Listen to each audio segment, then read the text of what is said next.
Dragi gledatelji, mi smo na 5. Mladifestu Hrvatska koji se održava u Sisku, kao što vjerojatno već znate. Evo, imali smo jedno svjedočanstvo o katoličkoj malonogometnoj ligi. Znači, njezino finale je ove godine bilo dakle u Petrinji, odnosno Sisačka biskupija u više gradova. Evo, sam nam je Iva iz Ureda za mlade Hrvatske biskupske konferencije. Pa evo, kako je protekao ovogodišnje finale katoličke malonogometne lige? Hvaljeni su si Marija, hvala vam na pozivu na Mladifest. Pa evo, završnica katoličke malonogometne lige ove godine je bila vrlo uspješna. Uzmemo li u obzir i ove 4 godine pauze od zadnje završnice u Varaždinu. Jako smo sretni da se ove godine odazvalo čak 20 ekipa iz 10 biskupija. Dakle, to je bila najveća završnica organizirana do sada. Evo, čuli smo malo o tom sportu, nogomet, evo, zna biti možda i grub nekada, ali u katoličkoj ligi malo su nekakva i pravila, evo, drugačija, pa evo.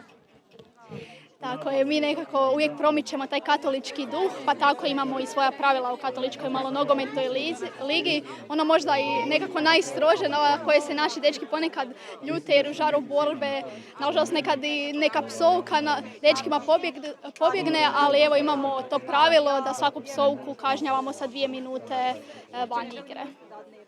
I evo, finalni dan u Petrinji bio je zapravo jako nabijen emocijama, navijanjem, bodrenjem.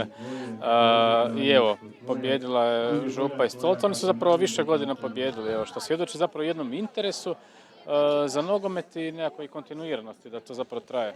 Pa tako je, zapravo iznimno me veseli što je svake godine sve veći i veći interes za katoličku malonogometnu ligu, pogotovo među mlađim generacijama, pa tako uviđamo posljednjih godina da sve više imamo krizmaničkih ekipa i zapravo sam vrlo sretna što nam se ove godine i pridružila jedna takva ekipa iz Molvi na završnici, dakle jedina ekipa krizmanika, i potičem sve druge grupe da se priključe katoličkoj ligi, da se otvore i takve vrsti sporta, takve vrsti zapravo i molitve i druženja, jer katolička malonogometna liga nam svašta lijepoga nosi.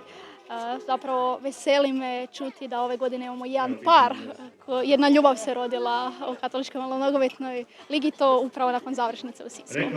Evo, plodovi su zapravo brojni, a za mnoge možda još nismo čuli, ali su se zapravo dogodili. Evo, što u buduće, kako će to izgledati u budućnosti što se tiče lige, evo, gdje će biti, se možda već zna, ne zna, prijave, kako to ide zapravo? Pa sada imamo jednu ljetnu pauzu, a onda ćemo na jesen tijekom rujna pokušati sjest, okupiti se ponovno svi voditelji liga i vidjeti tko bi želio preuzeti domaćinstvo za sljedeću godinu. Liga svake godine počinje u listopadu, tada kreću prijave, kreće se igrati po biskupijama i očekujemo ponovno u travnju ili svibnju na godinu da ćemo imati jednu od većih završnica katoličke malonogometne lige, jer i ove godine je bio veliki interes, a evo već su nam se sad javile neke nove biskupije koje bi se voljele uključiti u završnicu. Evo, na Mladifestu smo, vi ste svjedočili, evo, malo prije svjedočio izbornik Zlatko Dalić, evo, sve više i više ljudi. Pa malo dojmovi sa ovoga našeg Mladifesta, što vas je privuklo u Sisku? Iznimno me veseli zapravo da smo ovakav jedan veliki događaj doveli u našu kontinentalnu Hrvatsku, da imamo jedan veliki Mladifest koji je već 5. godinu na području Sisačke biskupije. Vidim da je interes veliki i svake godine sve veći. I evo, sretna sam što sam dobila priliku danas biti ovdje i posvjedočiti o velikoj Božoj ljubavi i milosti koju sam sigurna da će svi mladi koji sudjeluju na Mladifestu dobiti.